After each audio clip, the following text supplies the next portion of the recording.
విశాఖలో పాకిస్తాన్ దేశస్థులను గుర్తించారు పోలీసులు. ఒకే కుటుంబంలో ఇద్దరికి పాకిస్తాన్, మరో ఇద్దరికి ఇండియన్ సిటిజన్షిప్ ఉన్నట్లు తెలుస్తోంది. భర్త పెద్ద కుమారుడికి పాకిస్తాన్ సిటిజన్షిప్ ఉండగా భార్య చిన్న కుమారుడికి ఇండియన్ సిటిజన్షిప్ ఉన్నట్లు గుర్తించారు.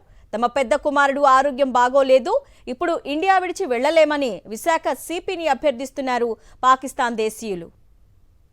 ఇదే అంశంపై మరిన్ని డీటెయిల్స్ మా ప్రతినిధి నరేష్ లైవ్ ద్వారా అందిస్తారు. నరేష్, చెప్పండి, అసలు వీళ్ళు ఎప్పటి నుంచి ఇక్కడ విశాఖలో ఉంటున్నారు? సిపికి ఏం విజ్ఞప్తి చేస్తున్నారు? భారత ప్రభుత్వం కీలక నిర్ణయం తీసుకుంది. అందులో భాగంగానే పాకిస్తాన్లు ఎవరు ఉంటారో, పాకిస్తాన్ దేశస్తులు ఎవరైనా సరే వాళ్ళు ఇండియా విడిచి వెళ్ళిపోవాలనే ఆదేశాలు ఇవ్వడం జరిగింది. అందులో భాగంగా విశాఖపట్నంలో ఎవరైతే పాకిస్తాన్ దేశస్తులు ఉంటారో వారి గురించి గుర్తింపు ఐడికి సంబంధించిన సెర్చ్ చేశారు. అందులో భాగంగా విశాఖపట్నంలో నలుగురు ఉన్నట్లే గుర్తించారు. ఆ నలుగురు కూడా ఒకే కుటుంబానికి చెందినవారు. కాకపోతే ఆ కుటుంబంలో ఇద్దరు మాత్రం ఇండియన్ దేశస్తులుగా, వారికి ఇండియన్ పౌరసత్వం ఉంది. అదేవిధంగా ఇద్దరికి మాత్రం పాకిస్తాన్ పౌరసత్వం ఉన్నట్లుగా గుర్తించారు. అందులో భర్త పెద్ద కుమారుడికి పాకిస్తాన్ పౌరసత్వము, అదేవిధంగా భార్యకి చిన్న కుమారుడికి మాత్రం ఇండియన్ పౌరసత్వం ఉన్నట్లుగా గుర్తించారు. వీరు చాలా ఏళ్లగా కూడా విశాఖపట్నంలో నివాసం ఉన్నట్లుగా గుర్తించారు. అయితే ఇప్పుడు ప్రస్తుతం ఉన్న పరిస్థితుల నేపథ్యంలో పాకిస్తాన్ పౌరసత్వం ఎవరికైందో వారిని ఇండియా విడిచి వెళ్లవలసిందిగా పోలీసులు కోరగా అందులో భాగంగా వారు ఒక వివరణ ఇచ్చే ప్రయత్నం చేస్తున్నారు. అయితే పెద్ద కుమారుడికి ఆరోగ్యం స్థితి బాగోలేదని, ఆరోగ్య దృష్ట్యా ఇప్పుడు తాము ఇండియా విడిచి వెళ్ళలేమని కూడా వారు అభ్యర్థిస్తున్న పరిస్థితి కనిపిస్తుంది. అందులో భాగంగా విశాఖ సిపి శంకరత బాగ్చిని వారు అభ్యర్థిస్తున్నారు.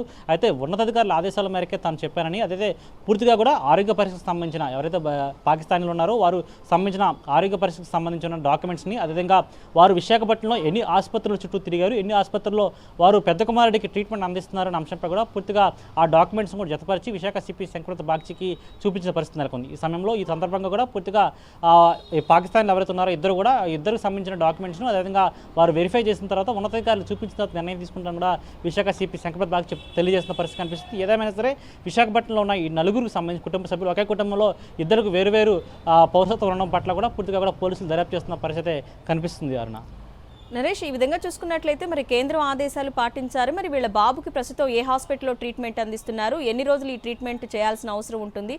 దీనికి సంబంధించి ఏం డీటెయిల్స్ ఉన్నాయి?